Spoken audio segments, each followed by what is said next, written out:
Asal mula makam Raja-Raja Imogiri.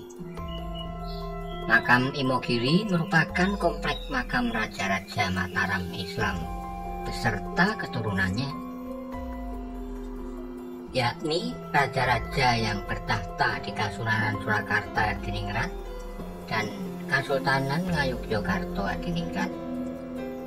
Kompleks makam Imogiri terletak di Kecamatan Imogiri, Kabupaten Bantul, dan dibangun pada tahun 1632 oleh Sultan Agung Kanyoprokusumo. Konon Sultan Agung sudah mempersiapkan makam tersebut sebelum dirinya wafat. Di Kerajaan Mataram Islam sebutlah raja yang bernama Sultan Agung Kanyoprokusumo, atau lebih dikenal dengan nama Sultan Agung. Ia merupakan raja ketiga Kerajaan Mataram Islam yang terkenal arif dan bijaksana. Di bawah kepemimpinannya, rakyat Mataram senantiasa hidup aman, tenteram, dan makmur. Itulah sebabnya ia sangat dicintai dan dihormati rakyatnya.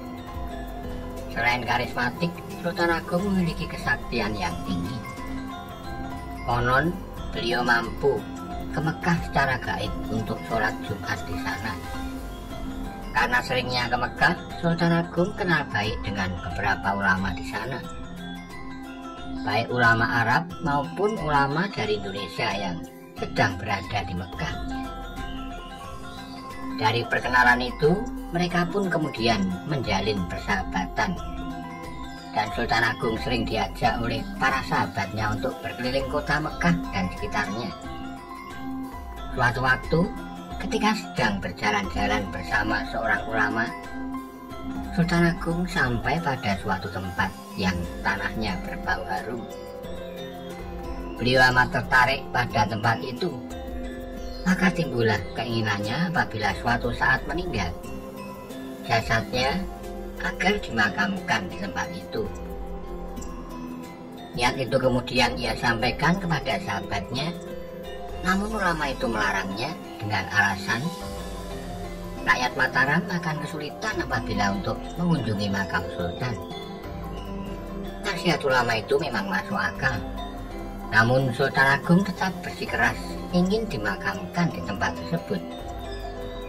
Melihat sikap Raja Mataram itu, sang ulama pun mengambil segenggam tanah yang harum itu untuk dibawa ke Mataram.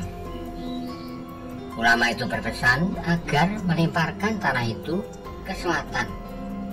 Niscaya tempat jatuhnya tanah itu juga akan menjadi harum, dan di tempat itulah Sultan Agung akan dimakamkan. Sultan Agung pun menerima tanah itu dengan senang hati.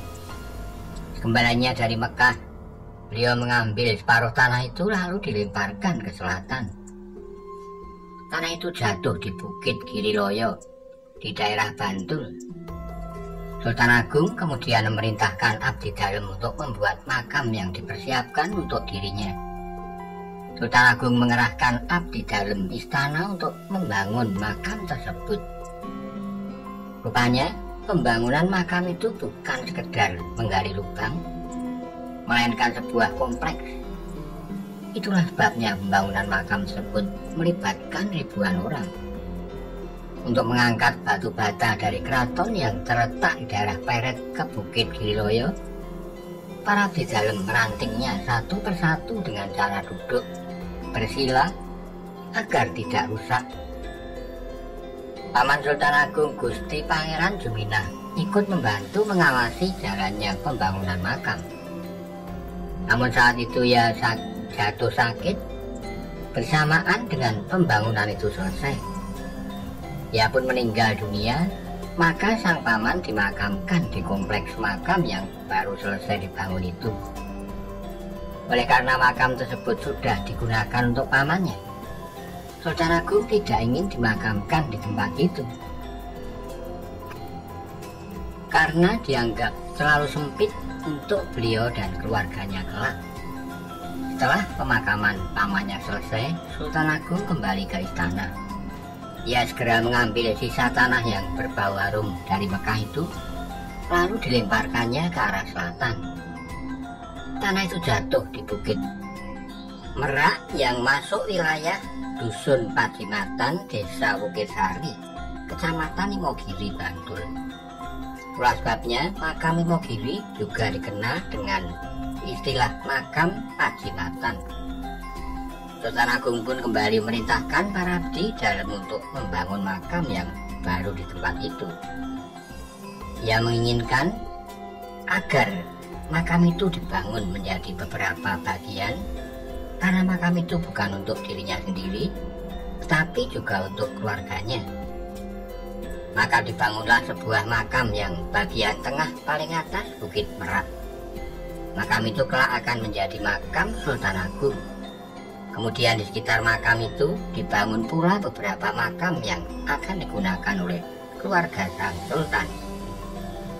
Singkat cerita, Sultan Agung wafat pada tahun 1645. Ia pun dimakamkan di tempat itu yang kemudian menjadi induk makam dan disebut Kasultanagungan.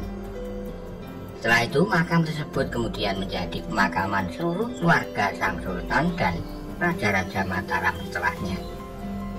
Makam Imogiri ini menjadi komplek makam yang luasnya mencapai 10 hektar.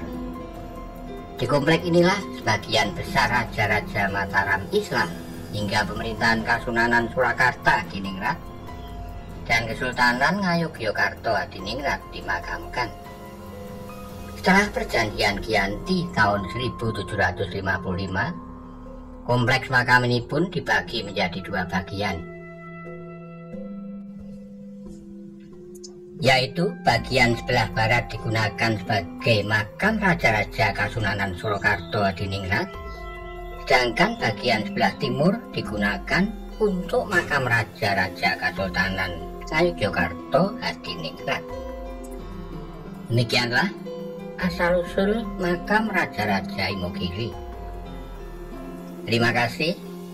Salam budaya.